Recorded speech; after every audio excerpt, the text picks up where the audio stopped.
1971 সালে 1949 থেকে 71 আগ পর্যন্ত আমাকে দেখান 6 দফা, 11 দফা, 21 দফা কোন দফার মধ্যে, কোন বক্তৃতার মধ্যে, কোন আলোচনার মধ্যে, কোন ইস্তাহারের মধ্যে সেকুলার শব্দ আছে কি নাই, সেখানে ধর্মোৎপর শব্দ আছে কি নাই, সেখানে সমাজতন্ত্র আছে কি না দেখান। আমি চ্যালেঞ্জ দিলাম যে স্বাধীনতার আগ পর্যন্ত 6 দফার মধ্যে, 11 দফার মধ্যে, 21 দফার মধ্যে কোনটা ধর্মোৎপর ছিল না, সমাজতন্ত্র ছিল না, পরিপূর্ণ ইসলামের কথা।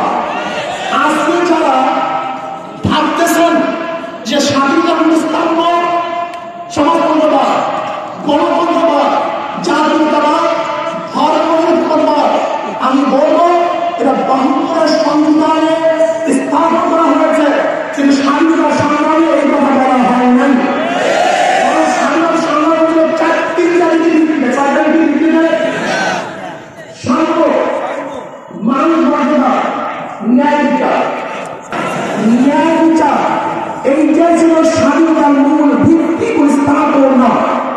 আজকে যারা মনে করতেছেন স্বাধীনতা অর্থই হলো নাস্তিকতা, স্বাধীনতা অর্থই হলো মসজিদ না থাকা, স্বাধীনতা অর্থই হলো মাদ্রাসা বন্ধ করে দেওয়া, স্বাধীনতা অর্থই হলো টুপিকে অপমান করা, স্বাধীনতা অর্থই হলো দাড়ি মুখে না রাখা, স্বাধীনতা অর্থ হলো সুন্নাত মাহফিল না চলা, স্বাধীনতা অর্থ হলো আলেমদেরকে ঘৃণা করা, স্বাধীনতা অর্থই হলো ইসলামকে পুরস্কার করা, স্বাধীনতা উত্তর হলো ইসলামকে ধ্বংস করা। আমি মনে করবো যে স্বাধীনতার উত্তর, স্বাধীনতার তুমি ভুল আকাঙ্ক্ষা রক্ষা করা নাই, বরং বাংলাদেশকে ধ্বংস করার চক্রান্তে লিপ্ত হয়েছে।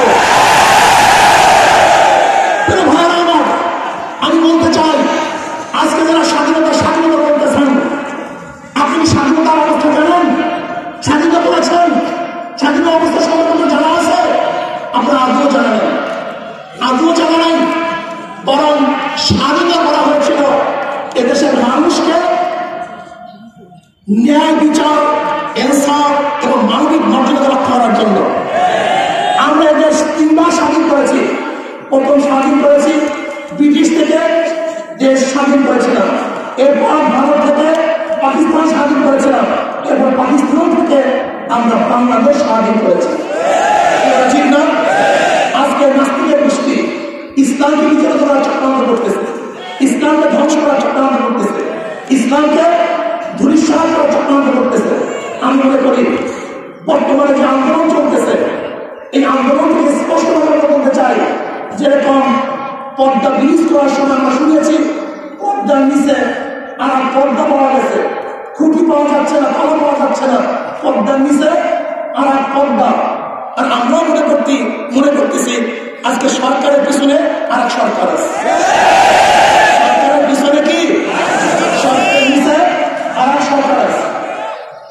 আজকে ইসলামের জাগরণ দেখে, আজকে হাজার হাজার মুসলমান মোহাম্মদ দেখে, লক্ষ লক্ষ মুসলমান দেখে, ইসলামের জাগরণ দেখে ইসলাম কিন্তু সে সহ্য করতে পারছে না, লুটেরা সহ্য করতে পারছে না, লুচ্চারা ব্যস্ত হয়ে গেছে, আকাতরা চিন্তিত হয়ে গেছে, ঘুষখোররা তারা খুব হারাম করে ফেলেছে।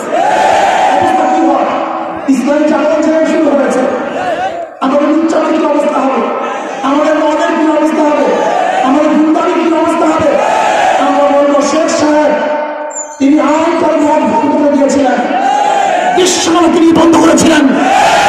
আজকে যারা বিশ্বাহানা করার চিন্তা করতেছে, আজকে নারী ধর্ষণের অবলম্বন যারা দেশ থেকে করতে চাও, তোমাদের কোনদিন আশা সকলে দেশে করতে দেওয়া হবে না,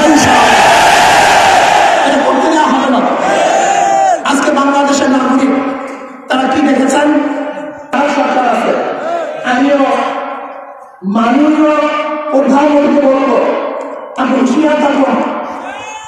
15 আগস্টের ঘটনা এদেশ কিন্তু আন্দোলন ঘটায় নাই, এদেশের দেশনীতিটা ঘটায় নাই। ওই 15 আগস্ট যাদের ইঙ্গিতে যাদের ইশারা হয়েছিল, আজকে তারাই আবার সোচ্চার হয়েছে দেশের 15 আগস্ট দ্বিতীয়বার ঘটানোর জন্য। সোচ্চার হতে হবে, আপনি খেয়াল রাখতে হবে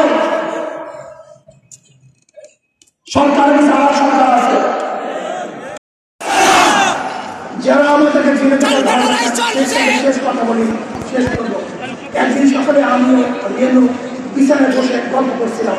আরেকটা কথা বললি না, বললি নয়, খুব গুরুত্বপূর্ণ কথা। আজকে আবার শেখ সাহেবকে মহব্বত করেন।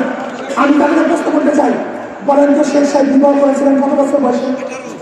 12-13 তার বয়স। বলেন বলেন তো রেনু ফজিলাতুন্নেসা তার স্ত্রী, তার বয়স ছিল কত?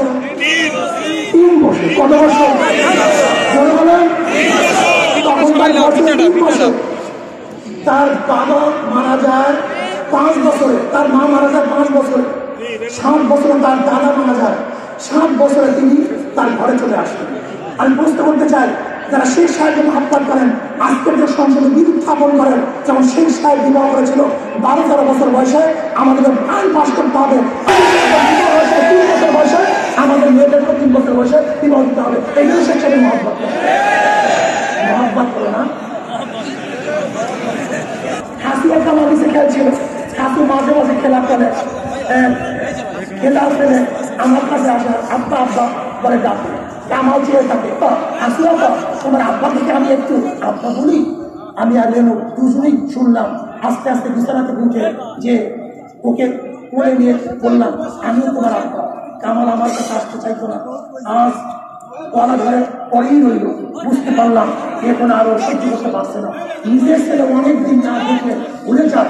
আমি যখন আলমগীর কিন্তু কটূক্তি করো, কথিত আছে ইমাম আজম আবু হানিফা রাহমাতুল্লাহ আলাইহি বসা, সাক্ষাৎ দিয়ে বসা, মুরব্বিরা বসা, কে যাবে কিন্তু দেখা যায় একটা বাচ্চা একটা ছেলে বিদ্যুৎ সাথে চীনা আলোচনা করে আদর না রক্ষা করে মাঝখান থেকে নিশ্চিন্তে বল নিয়ে আসছেন।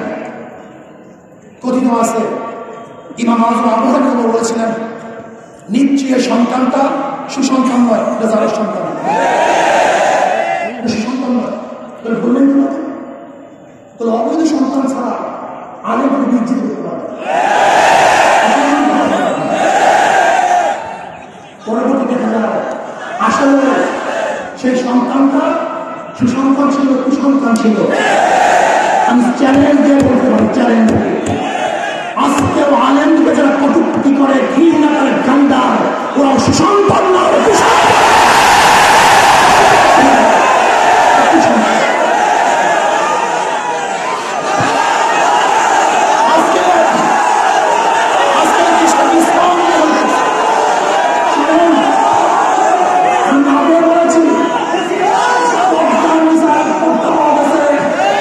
সরকারের বিচার এক সরকার বল।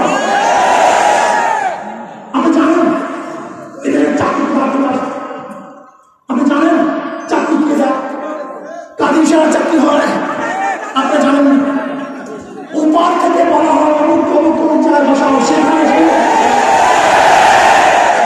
ইসকন এদের চাকরি নির্ধারণ করে, ইসকন দেশের চাকরি নির্ধারণ করে।